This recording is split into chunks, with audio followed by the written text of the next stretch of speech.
Assalamualaikum warahmatullahi wabarakatuh. Perkenalkan, nama saya Nur Hayati. Saya berasal dari Prodi Tadris IPS IAIN Parepare, di mana saya akan menjelaskan materi penginderaan jauh, di mana materi ini salah satu materi yang berada pada mata kuliah Sistem Pengetahuan dan Penggunaan Peta. Nah, di sini saya akan menjelaskan kembali apa sih penginderaan jauh itu. Kalian sudah tahu kan? Penginderaan jauh biasanya terikat dengan pelajaran atau mata kuliah IPS itu sendiri. Nah, kita akan bahas satu persatu apa sih yang termuat dalam penginderaan jauh tersebut, mulai dari materinya, yang dinamakan apa yang dinamakan penginderaan jauh, dalam hal ini pengertian penginderaan jauh, wahana-wahananya, apa-apa saja proses-proses yang dilakukan dalam penginderaan jauh itu sendiri. Selamat menyaksikan. Nah, pengertian penginderaan jauh itu sendiri. Pengertian penginderaan jauh itu sendiri berbagai macam bentuknya. Maksudnya semua orang mempunyai pendapat yang berbeda-beda pula. Nah, adapun pendapat mengenai penginderaan jauh menurut Wikipedia itu sendiri merupakan penginderaan jauh atau yang biasa disingkat indraja adalah pengukuran dan akuisisi data suatu objek atau fenomena oleh sebuah alat yang tidak secara fisik melakukan kontak dengan objek tersebut atau dari jarak jauh, misalnya dari pesawat luar angkasa, satelit, dan kapal. Nah, Wikipedia ini menjelaskan mengenai proses pengambilan gambar dari jauh tanpa menyentuh objek secara fisik. Dalam artian kita bisa melihat dari kejauhan sesuatu tanpa melakukan secara fisik, tapi kita dapat menggunakan wahana-wahana penginderaan jauh. Nah, wahana-wahana ini akan dijelaskan nanti. Wahana-wahana itu seperti pesawat luar angkasa, satelit, dan kapal. Jadi kita bisa melakukan penginderaan dari atas, maksudnya dari jauh tanpa kita ke daerah atau wilayah tersebut untuk melakukan untuk melihat bahwa kota ini berada di ini, kota ini berada di A, kota A berada di B, begitu. Jadi kita tidak perlu turun langsung ke lapangan untuk melihat di mana tempat atau wilayah-wilayah tertentu, tapi kita bisa juga melakukannya dengan melihat menggunakan alat, tapi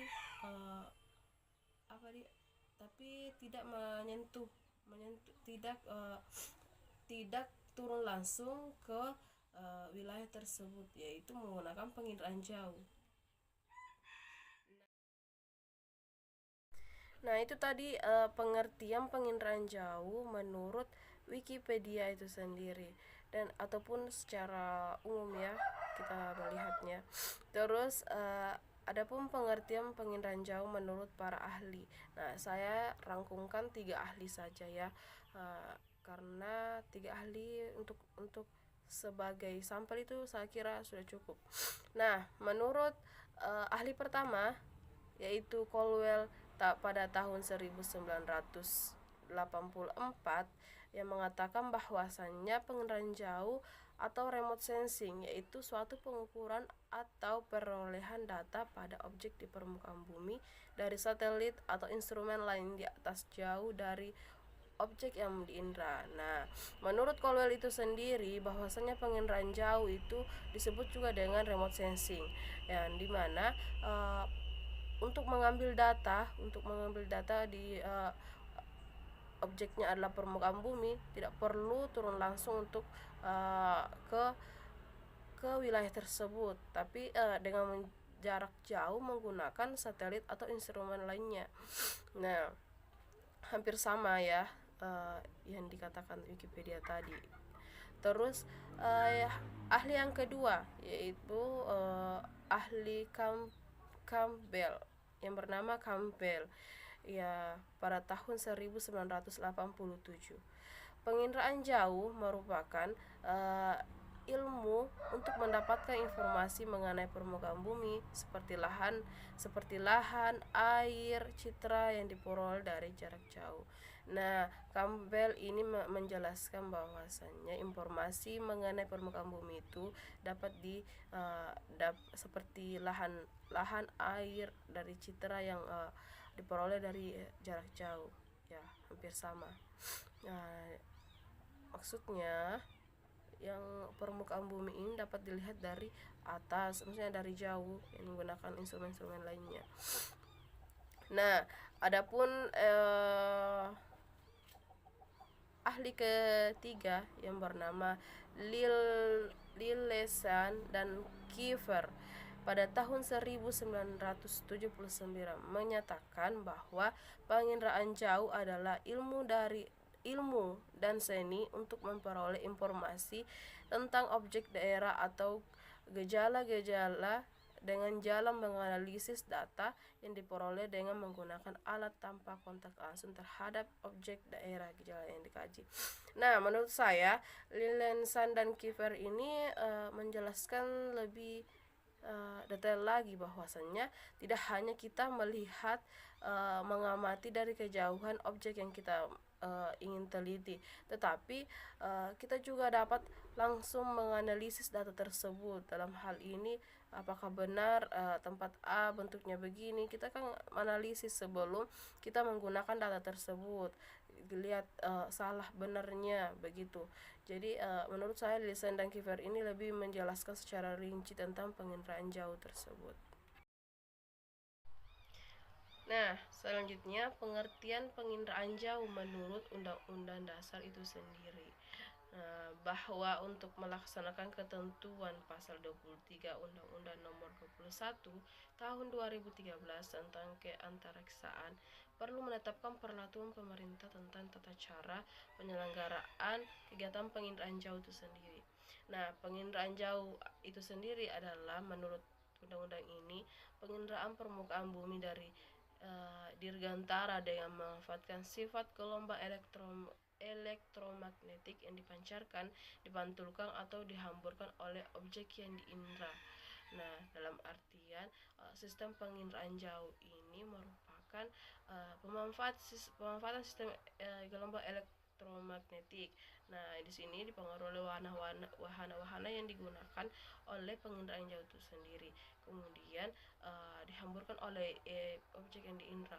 Dalam artian untuk lebih jelasnya penglihatan dari jauh itu tersendiri, ada alat yang memancarkan gelombang-gelombang tersebut sehingga apa yang kita mau lihat dari kejauhan tersebut dapat dilihat secara jelas. Nah, begitu menurut penginderaan jauh menurut undang-undang itu sendiri. Nah, selanjutnya ada yang dinamakan siklus sistem informasi geografis. Dalam sistem informasi geografis itu sendiri ada yang dinamakan siklus informasi, yang dimana di dalamnya termuat yang seperti gambar di samping.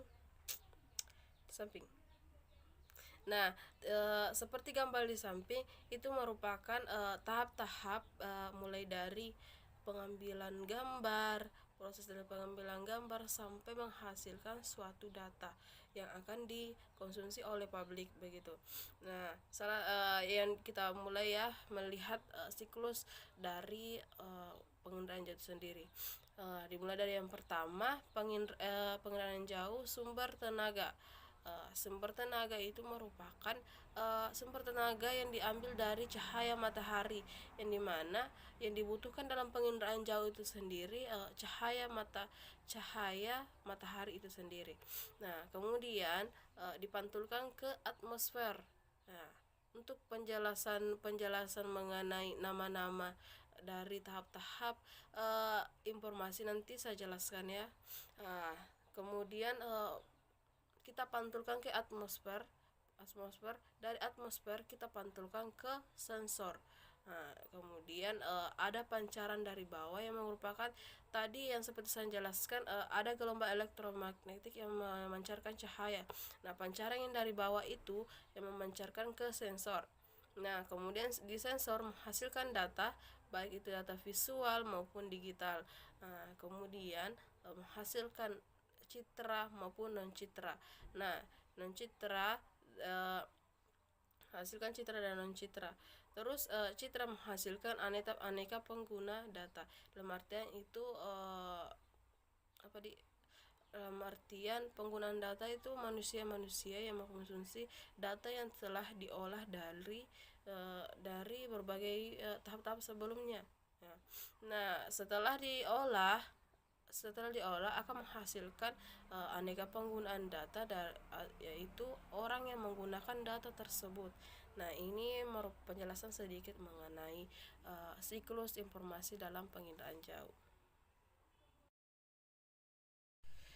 Nah, selanjutnya setelah melihat siklus informasi penginderaan jauh itu sendiri yang merupakan tahap-tahap pengambilan gambar dari jauh ini, dimulai dari sumber tenaga, atmosfer, dan sampai ke aneka pengguna. Saya akan menjelaskan kembali apa sih yang dimaksud dengan sumber tenaga. Satu sumber tenaga yaitu merupakan cahaya dari sinar matahari yang merupakan sistem penginderaan jauh sebagai sumber pencahayaan dalam menerangi objek. Jadi posisinya objek dan penginderaan jauh, ketika kita melakukan penginderaan jauh, kita menggunakan cahaya matahari ini sebagai salah satu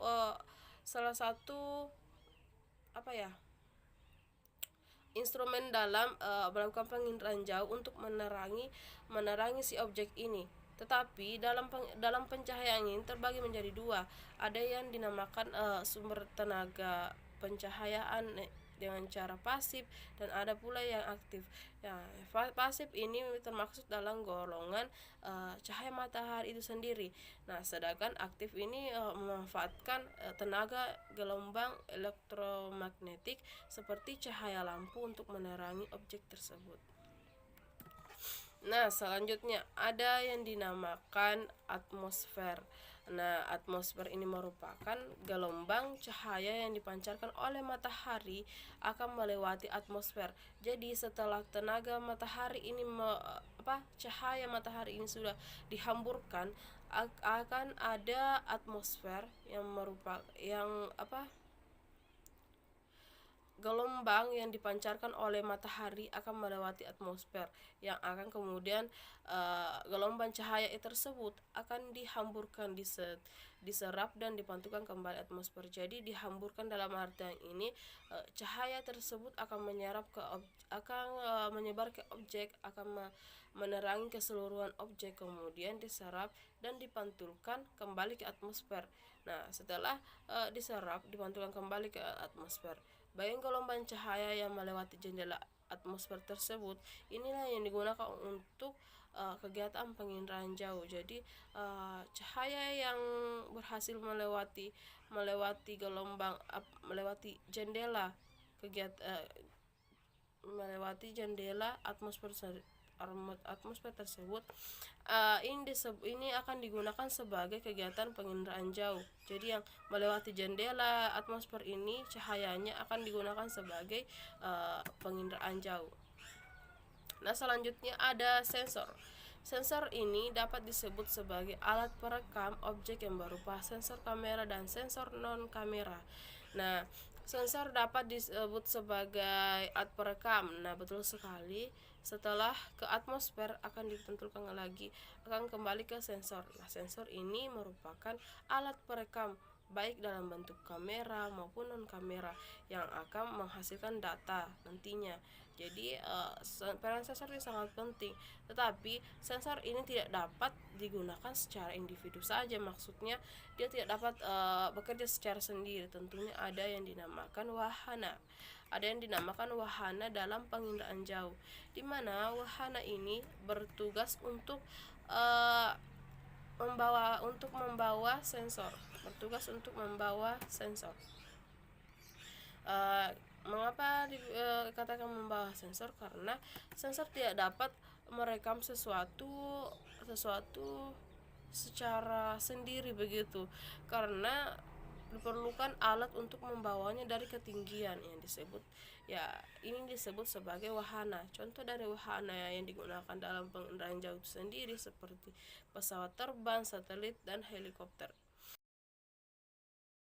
Nah, materi selanjutnya adalah penggunaan Google Map atau Google Street.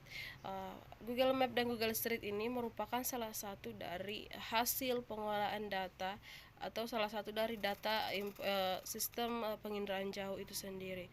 Nah, di mana di sini terbagi menjadi dua yang disediakan oleh Google Map dan Google Street. Yang pertama, bentang buatan. Bentang buatan itu sendiri kita bisa melakukan Google Map untuk mengukur suatu jalan atau kita ingin berpindah tempat atau melakukan perjalanan tetapi tidak mengetahui tempat itu, maka kita bisa menggunakan Google Map untuk mencari tempat yang kita ingin cari. Nah, kemudian ada bentang alam yang dinamakan bentang alam, ya, seperti pegunungan ataupun lokasi-lokasi yang strategis. Misalnya kita bisa menggunakan Google Map ini untuk mencari lokasi-lokasi tersebut. Dalam hal ini Google Map dan Google Street ini sangat membantu oleh pengguna atau yang mengonsumsi data tersebut, karena kita tidak perlu bertanya-tanya lagi ataupun turun langsung mencari, susah-susah mencari di mana tempat ini, di mana jalan ke sini, di mana, pokoknya kita bisa terbantu sekali dengan Google Map ini ketika kita mampu menggunakannya. Itu tentu saja karena dalam Google Map ini disediakan untuk para pengguna-pengguna jejaring sosial yang paham akan Androidnya, paham akan penggunaannya. Nah, adapun kelebihan-kelebihan dari Google Street atau Google Map ini, salah satunya bisa masuk ke dalam bangunan. Hal ini sebenarnya masuk ke dalam salah satu bagian promosi yang dapat dilakukan secara online. Nah, ketika kita ingin mencari, kita sebagai pengguna Google Map, kita ingin mencari sebuah rumah ya. Nah, ternyata kita sudah bisa melihat ke dalam bangunan tersebut tanpa turun langsung mengecek apa-apa saja sih yang dalam rumah tersebut, bagaimana bentuknya yang di dalam. Begitu kita bisa menggunakan Google Map atau Google Street untuk melihat isi-isi rumah tersebut. Nah, selanjutnya data yang dimiliki oleh Google Map itu sendiri memiliki lebih dari 20 PTBit, data yang setara dengan 21 juta GB ataupun 20.500 TB itu sendiri. Ya, ini membuktikan bahwasannya apapun yang akan kita cari di Google Map ini yakin dan percaya pasti ada. Nah, kita tidak perlu kesusahan lagi untuk mencari apapun itu, pasti akan ditemukan oleh Google Map dan Google Street ini. Selanjutnya, kualitas kamera dari Google Street ini. Google ternyata memakai sistem kamera yang memiliki 15 lensa dan dapat menghasilkan foto dengan resolusi sebesar 65 megapiksel. Jadi Google ini ternyata memiliki 15 lensa loh. Nah, pantas saja ketika kita menggunakan Google Street itu gambarnya secara nyata, jelasnya, terus jernih. Ini disebabkan oleh 15 lensa tersebut dan resolusi kameranya mencapai 65 megapiksel. Jadi ketika kita ingin melihat sesuatu itu dapat terlihat secara jelas. Nah, selanjutnya penyamaran wajah. Fakta unik selanjutnya adalah penyamaran setiap wajah. Jadi Google juga bisa menyamarkan wajah seseorang, menyamarkan hal-hal yang tidak perlu dilihat. Begitu. Jadi Google ini sangat mempertimbangkan hal-hal yang tidak berkontroversi begitu. Nah, selanjutnya itu perekaman kameranya. Cara merekam ketika banyak kejadian-kejadian yang seharusnya tidak dilihat ataupun dirasa kurang sesuai. Jadi dari perekaman kamera tersebut biasanya ada yang tidak pantas untuk ditampilkan, dan karena proses perekaman dari Google Street ini kan keseluruhan, tidak menutup kemungkinan ada sesuatu yang tidak boleh diperlihatkan dan ada juga yang boleh. Jadi ketika ada kekeliruan yang terjadi, maka diharapkan pengguna dari Google Street ini melaporkan ke Google ketidak apa ketidaktahuannya mengenai itu. Terus Google akan mengubah atau merevisi lagi ke data yang tidak seharusnya ditampilkan ke publik dan akan memperbaikinya begitu. Nah, selanjutnya ada pembaharuan data. Nah, pembaharuan data ini di sini ketika terjadi perekaman video atau perekaman objek yang tidak sesuai, nah akan diperbaharui lagi, memiliki gambar yang hampir sama tiap 2 minggu. Namun untuk siswa yang memiliki kualitas ataupun cuaca yang baik, maka Google akan memperbaharuinya setiap 1 minggu sekali.